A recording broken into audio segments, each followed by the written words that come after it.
The reason why I resigned from the SPLM, first of all, I joined the SPLM from a very early age. I think it was explained earlier by you and also by Lam. I joined as a member of the Red Army. And at the time, we can argue that majority of the people of South Sudan joined SPLM. Not all of them by choice, but because of the situation in which we found ourselves, we became by default members of the SPLM because SPLM was the champion of our people. It was the entity that was fighting for a better future for all of us. So we joined it and we became members in it. Later on, as we grow older, we became much more committed to its ideology. When I resigned, I wanted to note a few things. First of all, the SPLM that we joined, when I joined personally in 1988, is not the same SPLM that is running today. The SPLM that we joined was SPLM that was committed to freedom. It was an SPLM that was committed to restoring hope to our people. It was an SPLM that has a vision and a program that aspire all of us and painted a picture of a better future.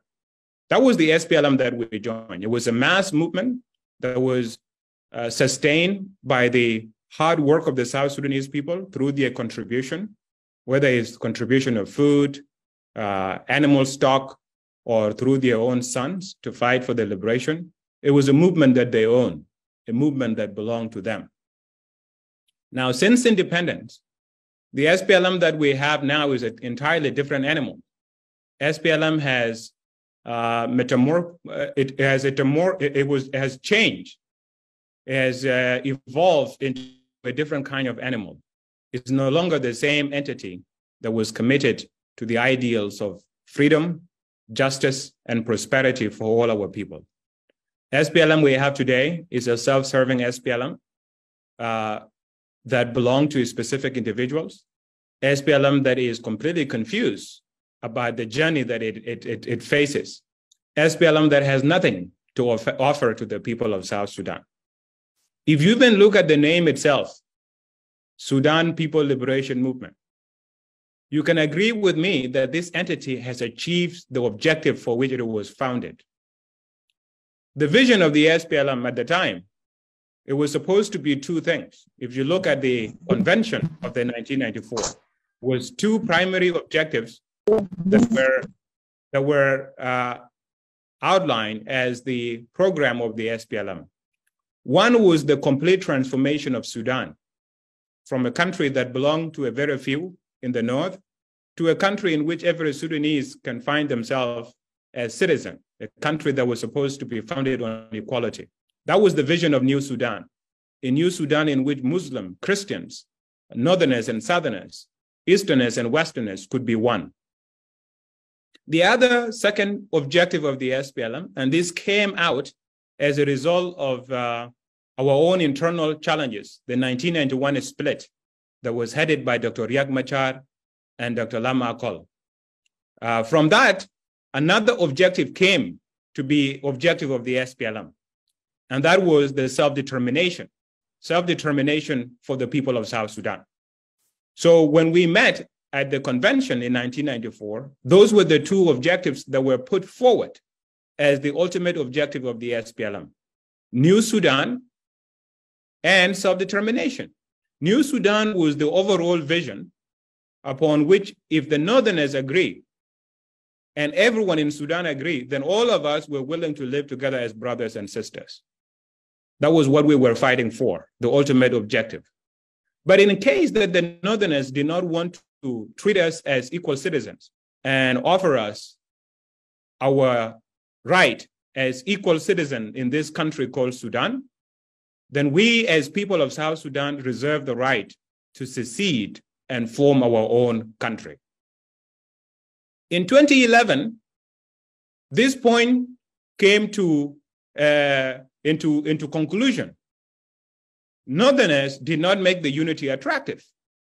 It became very clear that the new Sudan was not going to be possible at all, because the Northerners wanted to continue to be the first-class citizen and us as second-class citizens. We rejected that. And we voted in the referendum. 99% of the population of South Sudan voted in the referendum to create a new country. So here, vision of New Sudan failed, was not achieved. And then what we achieved was self-determination. So if you go back to the two objectives from the 1994 convention, the vision of New Sudan failed because the SPLM did not pursue New Sudan. And they were unable to push the Northerners and the NCP to accept the vision of New Sudan. So what did the SPLM end up opting for? Self-determination, right? That is what we achieved. The minute that self-determination was achieved, what happened? Sudan was no longer one. Sudan now became two countries. Sudan in the north, Sudan in the south. We are now Republic of South Sudan. Liberation is finished because no one else is standing on our neck.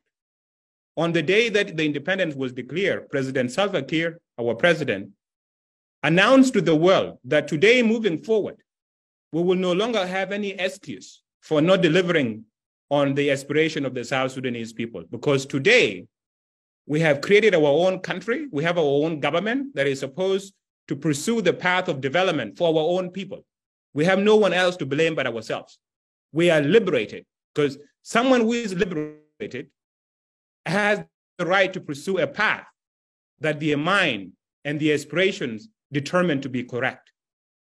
And that's who we became on January 9, 2011. So the notion of having a party in an independent South Sudan that is called Sudan People Liberation Movement, when we are no longer in one Sudan, we are South Sudan. When we as people of South Sudan are free, are citizens of the independent Republic of South Sudan, when we no longer need liberation, what we need today is a vision of progress, a vision of hope, a vision of prosperity. It's no longer about us being liberated because we as people of South Sudan have liberated ourselves. So since that day, there has been a complete problem within the SPLM in terms of searching out what is this SPLM for? What is it there to offer to the people of South Sudan now that the people of South Sudan are liberated?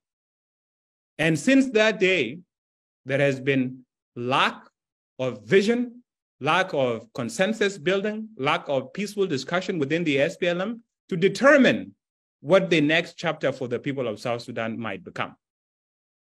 From that day, the movement was hijacked because the leadership was not prepared to bring the cadres around so that they can discuss what the next mission might become.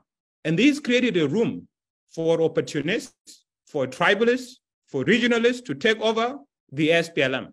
And the SPLM, instead of a vehicle of hope and progress for the people of South Sudan, became a tool for a few to use to loot the country, to violate the rights of the people, turn people against themselves using tribalism, regionalism, and division, and basically run the country down. That is what has happened. We tried within the SPLM to say this is a wrong path, that we must change, but no one was listening. We became victims, sent to jails. Some of our colleagues were killed, murdered, simply because they dared to dream for a better future for South Sudanese people. So it is because of this, during all this time, consulting with like-minded people, young people, to determine what the next challenge might become for us. Because our childhood was taken by the liberation struggle. We are here today because we cannot accept the remaining years of our life to also be taken by violence, divisions, and hatred. We want to shape a future of hope and progress. We are not against anyone, but we are for a new chapter in the history of South Sudan. And this chapter that we begin is a chapter of revival. You may wonder why revive? We revive because we know what we had. Those of you who were part of the movement, who were part of the struggle, who were there that day, July 9, 2011, when our people gathered at John Garang Mausoleum, united in purpose and in vision for a better future, then you know very well what I'm talking about. We want to revive that spirit.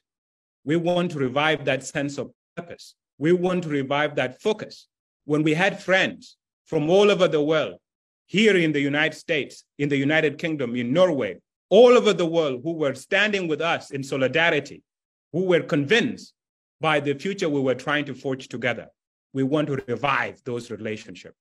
When we talk about values of our people, South Sudan is one of the most hospitable countries in the world. Anywhere you go in South Sudan, you will be welcomed by people of South Sudan. They will give you food, they will give you water, they will give you free lodging.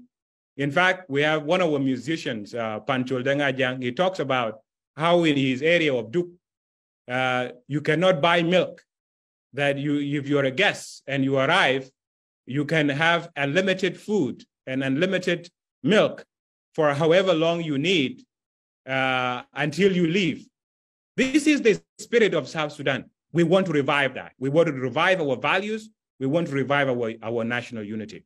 So this is the reason why you see me resigning. By resigning, I wanted to awaken the consciousness of our people, especially young people, to let them know that there is something wrong here. We have become so comfortable under the SPLM because of the emotions that we develop as part of our journey in that movement.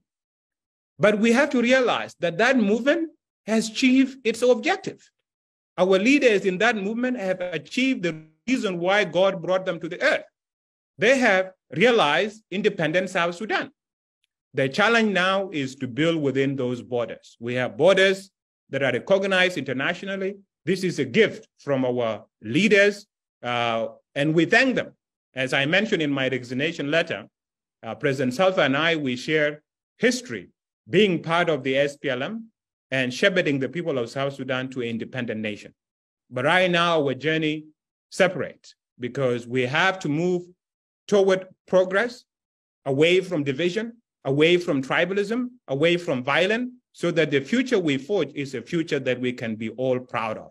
So this was the reason why I resigned, and is the reason why we are launching a new party today. Thank you very much.